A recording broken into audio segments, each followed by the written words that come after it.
Mayong buntag mga Subuanon, live ta karon sa Subo News o karon among ipakita ninyo ang donation gikan sa Limdaki Trading Incorporated 10,000 ka antigen kits. Okay, so good afternoon sa tanan. Good afternoon, may hapon. We are now live via Sugbo News and other pages of the Cebu Provincial Government. Maayong hapon sa atong mga pinalanggang Subuanon. Akong gihukman nga mag-live ta karon kay doon na tayo maayong balita alang sa atong mga kaigsuunan nga nagkinahanglan og antigen test. I would first wish to introduce each of those that are with us here. And we thank, of course, unahon nato ang mo-donate og 10,000. These are 10,000 pieces of antigen. Yes. This is si Leslie Lim, and Charles. My staff, Charles, and my partner, Chini. And maybe we'd like to hear a few words from Leslie. our company is honored to share our product, especially under the leadership of our very active and dynamic Governor Gwen Garcia, because I believe that she is very supportive of what the people of Cebu or the Cebuanos need, especially on health issues. So we are so proud to be part of your program. So thank you also for the opportunity. Thank you. And of course, with the support of the DOH, which is in constant, we always consult them during the process of acquiring this product during the pandemic. That's why we are confident that this product is really accredited by DOH. Under the leadership of Dr. Loreche and the PAMET officer, Sir Prince. And we have with us also, of course, the Regional Director of the Department of Education, Dr. Sal Jimenez. Thank you. I called for him because this is really, as I saw immediately, makatabang ni, this is going to help our unvaccinated teachers who, for one reason or another, have decided not to have themselves vaccinated, and we respect your choice. However, in accordance with IATF guidelines, which I find quite unfair, especially since it is an added burden to our unvaccinated teachers and would be tantamount to a punishment or penalty for not having themselves vaccinated. In accordance with the IATF guidelines issued by the previous IATF, unvaccinated teachers may only enter the school premises if they can present an RT-PCR negative test result or an antigen negative test result. And these teachers, because of their own personal reasons, have not gotten themselves vaccinated, would go to the extent of paying as much as 900 pesos per test, antigen. Can you imagine how much is the salary of a teacher? Of course, nisaka na, no? It went up under the administration of President Duterte. But still, 900 is 900. So I have asked our RD, who has also been very understanding of our unvaccinated teachers. RD Sal, would you please, and RD Sal Jimenez is with us. Yeah. Thank you so much. So, Gov, actually, it's a prayer, answered prayer, no? Na, I think just few days when we had a meeting last time, and then the same, issue regard to unvaccinated. But again, your passion to serve our people, especially the DepEd, your love for DepEd, we really appreciate that. That at the time when we had the meeting, so there was an agreement that if possible, I requested that if possible, LGU could help us possibly provide the test, no, the kits. And here we are. No? So thank you so much, Go, for that initiative, because DepEd, though we wanted to do something, but still we lack the capacity.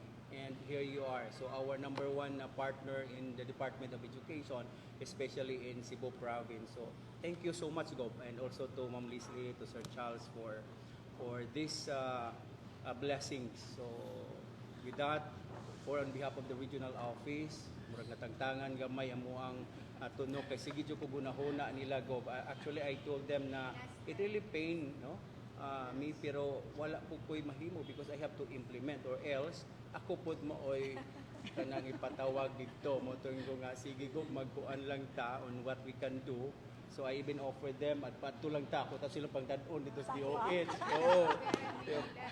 Actually there were some pod, Gob, nga ning adto, but we cannot bring them, especially ang province dito sa Lagyo nga area sa province. So mo tuwing ko nga try to coordinate na lang sa itong LGU, and I mentioned that to Gob, and because of that, Gob had that initiative karon and nagyod. So praise God for that. No, thank you so much. Thank you so much. Thank you, Dr. Sal. Let us hear from our vaccination czar, Sarina, Dr. Jean Loreche, I thought you were gonna say to my consultant. and our pro bono consultant, 1 peso a year. But she will be taking on heavier tasks, so I will ask her to please serve at 2 pesos a year. Dr. Jean. All for the love of Cebu, and you go always, no? Yeah, the antigen test is something that we are really very happy to have. That is a very simplified way of screening, and by having all of these kits available to you, I believe na this is the way to move forward. So we're not breaking any mandate, we're not breaking any protocols, but rather we are abiding by it, doing some innovative changes, like what the governor always wants, no, to say innovation, yun yung gagawin natin. So we really look forward to be able to serve you, and at least protect you, protect the children, and protect everyone within that community. Tuloy ang kabuhayan. Yeah, Yes. boys. Tuloy ang buhay. Tuloy Yes. ang buhay sa kamay. Normal na buhay. Yes. Maybe we should hear from the teachers. We have Yeah. a spokesperson. Please Yeah. introduce yourself. Dali. Yes, Again. good afternoon po everyone. I am Teacher Maridel Ikoy po of Bakawan National High School, St. Bantayan. So, on behalf sa unvaccinated teachers po, sobrang pasalamat namo kay ko for It's okay for to cry. It's okay. for her heart talaga for the unvax teachers. This is not the first time na tinulungan that she helped us. This is the third time already. Way back in January, we asked for help as well. No, may mga no vaccine, no entry policy sa school, sir. We asked for her help, and then tinulungan niya din kami that time. Na-lift yung policy na katunga policy, so the students and the parents na unvax were able to enter the school na. And then last June then, she helped us nung lumabas yung answer yung DM 156. So she also helped us, and with this, so talagang sobra jud kaayo ang pasalamat sa Ginoo for sa heart ni Go na grabe ang iyang empathy, genuine empathy and love para sa amuha. Though some look at us murag mga rebelde, pero she look at us as kanang somebody nga deserves sa iyang love and concern. And also si Sir last time, tinuod siya gingon ni Sir last time, ingon siya, it pained him to implement the policy. So we understand. So karon gitagaan ni Gov ani and nila ni Sir o ni Ma'am. So it's a great help for us while we wait nga mapanalify ang policy sa IETF. Actually po, we are working with some other groups to revoke, sana maparevoke ang IETF Resolution 1483 kasi nga parang it's very discriminatory. So while we wait for that, it's a great help talaga ang gihatag ni Gov. So, thank you po. Well, something is right, God puts everything in place. Because, yes, you were just saying that is there a way that I can help? Because you have to spend how much? Sa ano po 1.5 sa Red Cross 1.5. Tapos sa kanang ko ana 850. 850. Pwede ni siya So sa that's stroke na. 8.5. That's really an added burden on our teachers. And I find no logic in it. Sorry, I always speak my mind. Sa untaman, if I don't speak my mind, I will come across as very hypocritical and just trying to look good. O ya, puro lang tapa PR. Musulti lang kus tinuod. Republic Act 11525, Section 12, is very, very specific in saying, aside from the presentation of vaccination card shall not be a mandatory requirement for education for government transactions and employment. Aside from that, the second paragraph states that vaccinated individuals shall not be considered immune from the disease.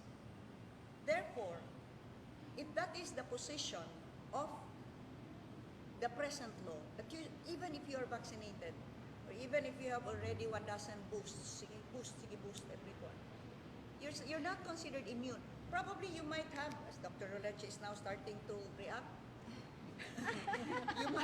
you might be considered less, what shall I, you might be protected if that is the aim of the vaccine, but you are still not considered immune from the disease, and therefore, you can still catch it. I mean, we know very famous persons who have been vaccinated. I myself, pero salamat sa Ginoo, wa pa taon ko takbuyin, in spite of the wishes of some of my harshest critics, but I'm still around, I'm still alive, please. But if vaccinated persons are not considered immune from the disease, and yet why do we require unvaccinated teachers to subject themselves to antigen?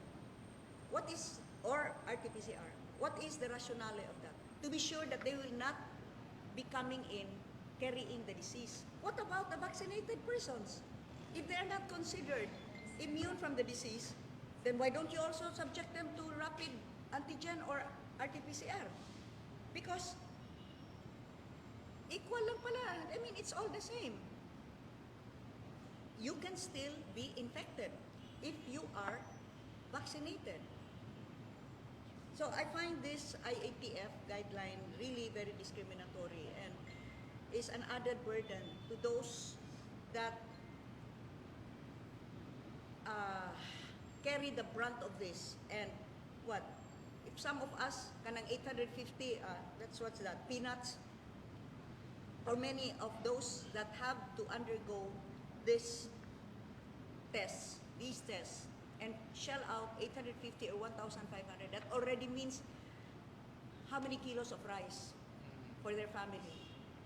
That already means makahatag silang allowance sa ilang mga anak. They can give para for their daily needs and other necessities. Imagine 850, imagine 1,500, and now in the midst of these rising fuel prices, where prices of other commodities are rising. So, I am just very, very grateful, Leslie and Charles, because I think God guided you to come to us to donate these 10,000 tests nga antigen. We will be distributing this to our rural health units, mindful of those towns that still have unvaccinated teachers, and you will be given priority. Libre na ni. You will be able to take the antigen test for free. And for this, I will be tasking our OIC for the Provincial Health Office, Dr. Gravador, and our OIC administrator. He has a transition. You see how they agree with me? They come from the health side. But they totally agree. That's why they are now working. Dr. Loreche will be serving in a more heavy capacity. But they agree with me that, because all the executive orders that I had issued in the past, in the midst of at the start, in the midst, and Towards all the end. through, I always consulted. I first listened to all the inputs from the different sectors, and DOH was one of the more important agencies that I had to consult. So I shall be tasking Dr. Gravador and our OIC administrator to see to it that there will be an equitable distribution of these antigen tests. And so we please come up with the guidelines. My priority is our teachers because they have to present that to the schools, especially mag face-to-face na ta. Yeah, almost. Oo, so to the teachers, and then please give me suggestions for others that we can extend the free antigen test to. No? So can we hear from, kisay mo una ninyo? Dr. Gravador? She has just taken over, so munang, she's actually very fair-skinned, pero niluspad pag yun nagsama. Kaya niatubang na ako.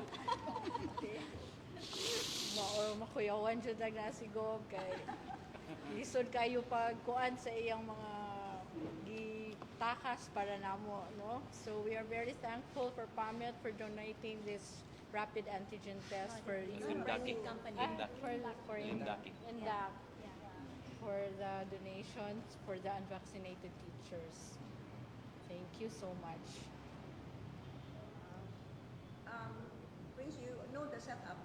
Yes, Municipalities and cities. Yes, Our RHUs. Yes. We have the list that was submitted, that is now here with me, of the municipalities that have zero kuana, that already have zero unvaccinated, Yes, and those that have mga still unvaccinated. Yun ay zero unvaccinated, yan napay nabilin. So, we will distribute this equitably. Yes, go. And also, please, I need your inputs.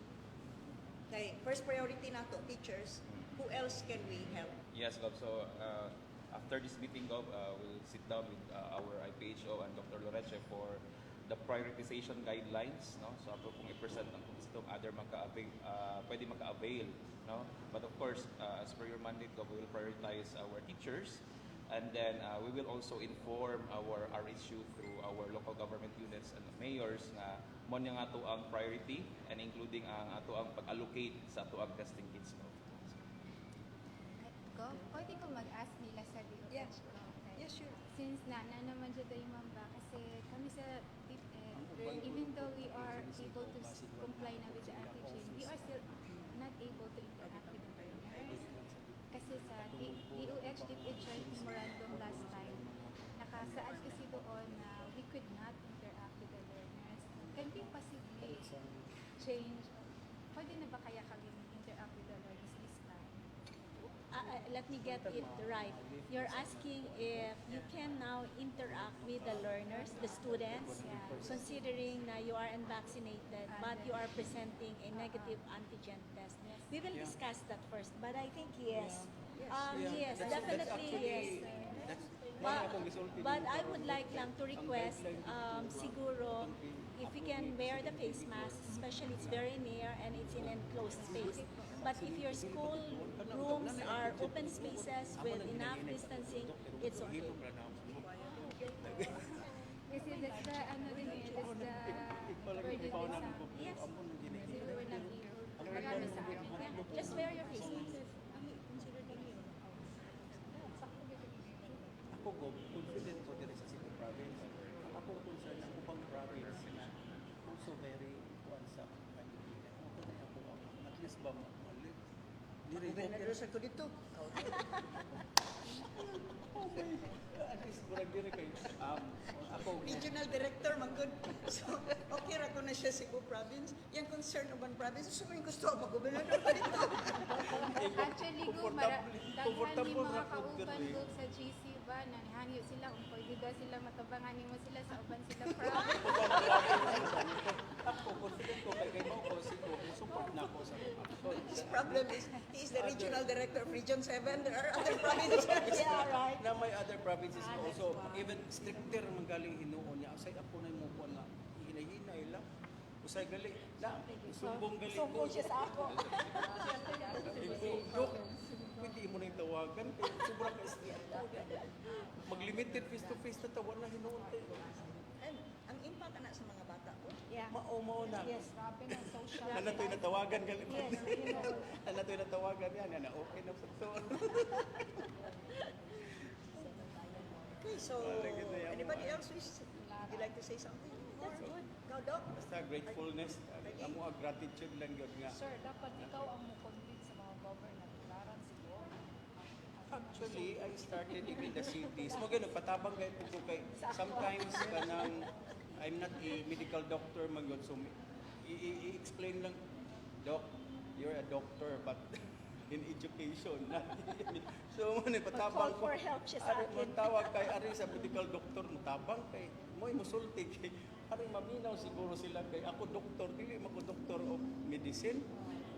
May si go kay na namusupport na badaan ba so di na og natay action nga para sa mga teachers or non-teaching dili na ta mahadlok because I know the backup is there but for others mo lagi akong gingon nga for others mo akong concern so I we go as i-voice gyud ngadto sa kuan like Malacanang sa kuan unta na siya ko aron ang tanan ba kay I'm sure others also are just keep quiet, pero in their hearts, they also have other. I think it's not my voice that's important, it's the voice of the people.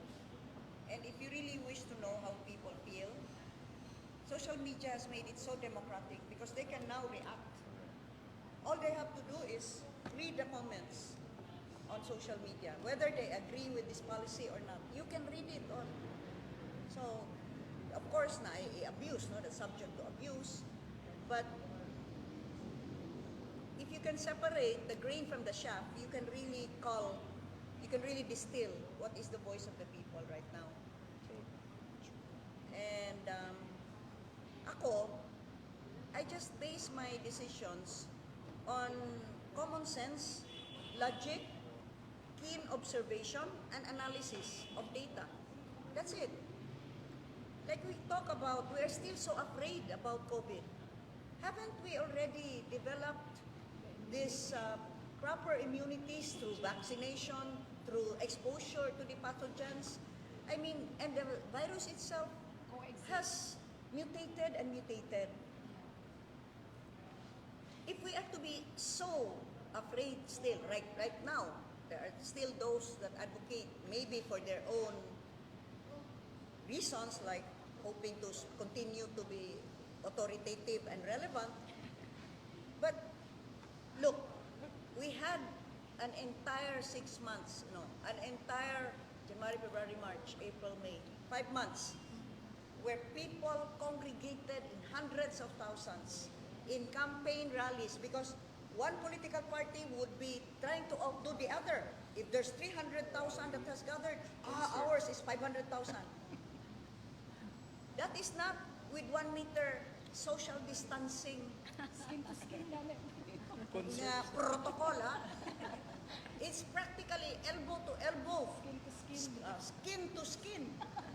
And if we are to believe what has been propagated as gospel truth, that the incubation period of a virus is 14 days. Isn't that? Yeah. Therefore, at the beginning of the campaign pa lang, with all of those huge motorcades, caravans, and rallies, at the beginning of the national campaign pa lang, there should have already been a surge by February. Because the 14 days would have been over. But why is it that there was no such surge during the entire campaign period and a little after the elections? And then suddenly, Metro Manila talks about a surge. Was the virus afraid during the campaign time? It was so afraid of getting infected that it hit, and now it's back? I mean, just some kind of sense ba?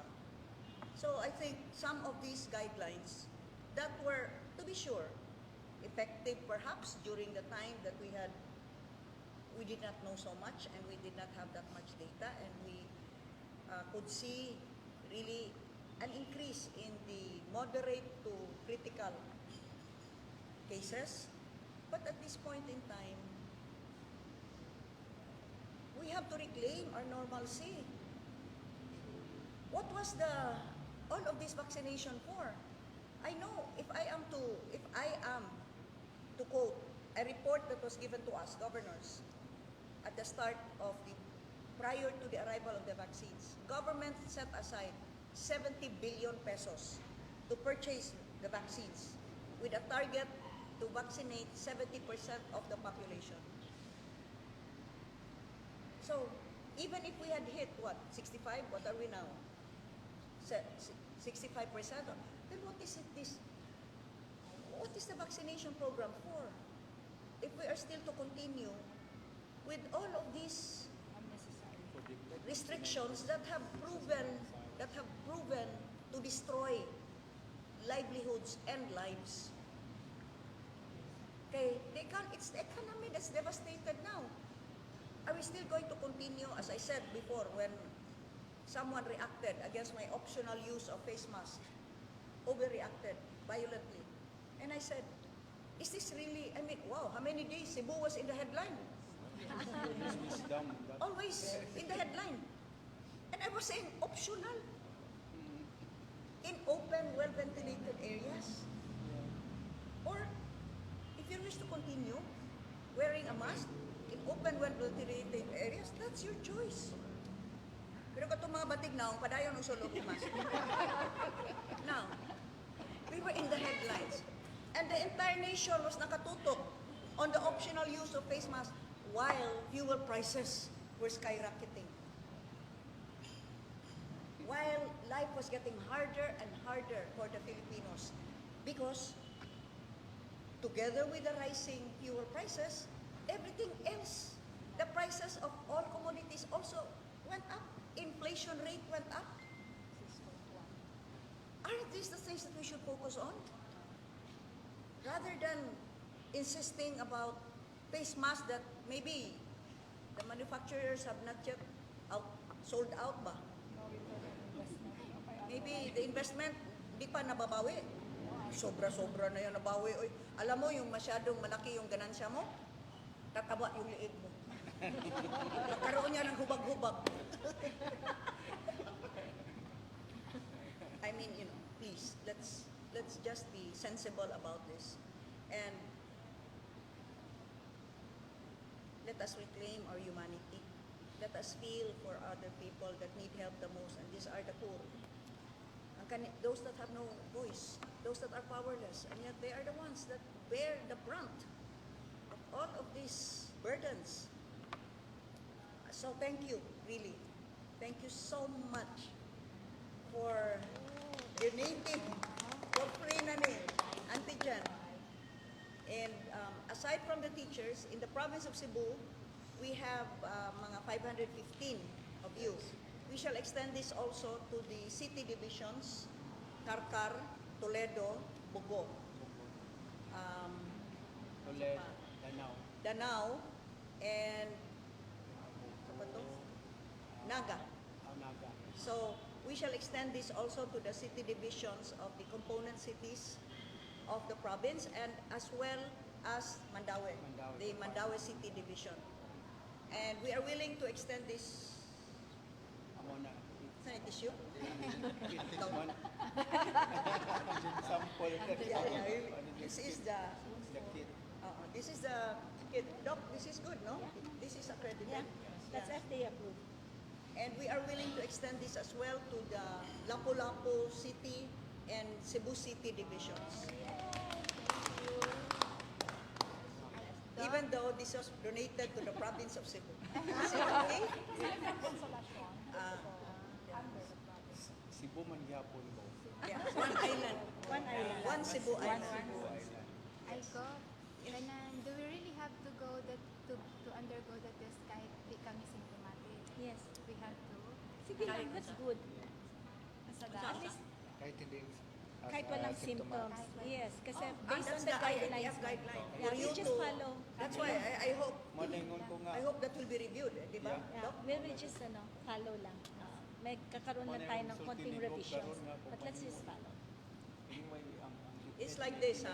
let me just clarify, because I had a previous statement as I addressed the surge in Metro Manila, and I said that's because of indiscriminate testing. Even if you don't have symptoms, you're being tested. Maybe because some tests are hapit na mo expire ba, so you have to use it. Anyway, the DOH guideline is no testing without symptoms if you don't have symptoms. That's the DOH. That's still the standing guideline that I have incorporated in a memorandum to all RHUs.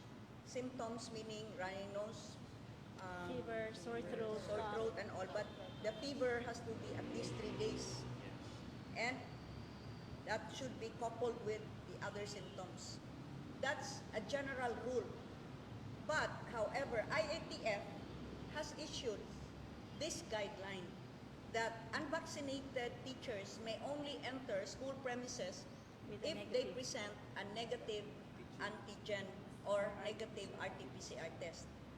We are abiding by that guideline, so the previous IATF members need not have another violent reaction. But we are trying to ease this burden on our teachers because we know that this will cost them 850 to 900 pesos per antigen or 1,500 sa Red Cross kung RT-PCR. Thank goodness and thank God we have Leslie and Charles here from Limdaki Trading that are donating to the province of Cebu 10,000 antigen tests. By the way, di na niyang ikulkog sa ilong. Ay, thank you, Lord. So kanang inyong mga ilong mo balik na nagkataas. Tapos lang na nagsige ikulkog. Nalingi na binigaya kong ilong. Naling. This is Les, could you please? Yeah, we can do oral. How much better ang oral Option, kaysa- you have the option if you want the nasal or the oral. The same result. Arang-arang ang oral kaysa Yeah. sa kuslok. So we will be distributing this, as I said, to the different rural health units of the 44 municipalities, 6 component cities, and Mandaue, in order that the teachers, unvaccinated teachers, may avail of this test for free. And I'm tasking our administrator also to come up with suggestions or a proposal that beyond the unvaccinated teachers, what other sectors may we extend the same service for free. We are also willing to help Lapu-Lapu City Division and Cebu City Division. Of course, Mandaue City Division, they will already avail of that. But Lapu-Lapu City and Cebu City para one Cebu Island ra gyud. Wa na laing probinsya.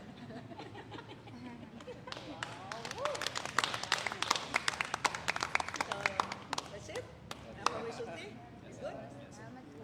You look very happy, RD? Yeah. But Cebu ra lagi, I cannot run to the other provinces. Sir Sar, salamat The kayo. governor of the governors. Pwede ba na? Governor of the governors. So, sa ako mga pinalanggang Subuanon, pasalamat ta sa Ginoo.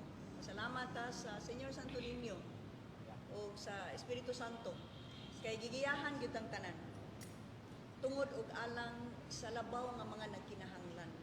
Always the greater good for the greater number and always for those that need help the most. Daghan kay salamat.